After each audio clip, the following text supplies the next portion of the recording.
করতেছো। এই যে একটু আগে আপনাদের ব্যবসা, বড় ব্যবসা করেন, ওনার তো একটা ছোট দোকান নিয়ে উনি বসে, আয়নাবাজ এলাকায় উনি দোকান নিয়ে বসেন একটা। এই যে একটু আগে দেখা করে আসলাম, হ্যাঁ, গাড়িতে করে ব্যস্ত। সেই লোকটাকে বলেছে আপনি অমুক দল করেন, জামাত থেকে আমাদের দলে চলে আসে। ভাই, এই বাংলাদেশে একটা দল করার অধিকার কোনো মানুষের আছে না নাই? উনি তো একটা ছোট্ট ব্যবসা করে, ওনাকে বলা হয়েছে আপনার দোকান উড়াই দেওয়া হবে, আপনার দোকান কুড়াই দেওয়া হবে। এই কথা তো আওয়ামী ফ্যাসিস্টরা বলেছিল, তারা দেশ ত্যাগ করতে বাধ্য হয়েছে। নতুন ফ্যাসিস্ট জন্ম হলে তাদেরকেও দেশ থেকে বাধ্য করা হবে। আল্লাহর রাস্তে ফ্যাসিস্টদের রাস্তা কেউ ধরবেন না, অনুরোধ করে বলি। ফ্যাসিস্টদের রাস্তা ধরলে দেয়ালে পিঠ থেকে গেলে জনগণের উত্তাল তরঙ্গমালায় এমন ঢেউ হবে, সেই ঢেউতে ভেসে যেতে বাধ্য হবে। আমরা কিন্তু নদী এলাকার মানুষ, বাউফল কি এলাকার মানুষ।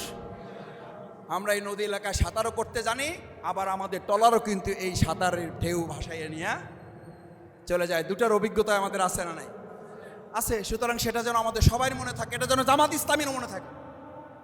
আমার কথায় কি অন্যভাবে নেই না, আমি বারবার বলি, এটা যেন জামাত ইসলামী নেতাদেরও মনে থাকে, এটা যেন শফিকুল ইসলাম মাসুদেরও মনে থাকে।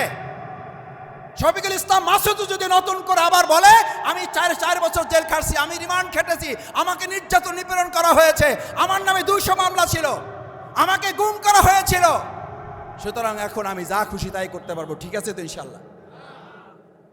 এখন এই শফিকুল ইসলাম মাসুদ মজলুম ছিল, এই শফিকুল ইসলাম মাসুদ যদি জালিম হয়ে যায়, এই জালিমের বিরুদ্ধে আপনারা রুখে দাঁড়াবেন না?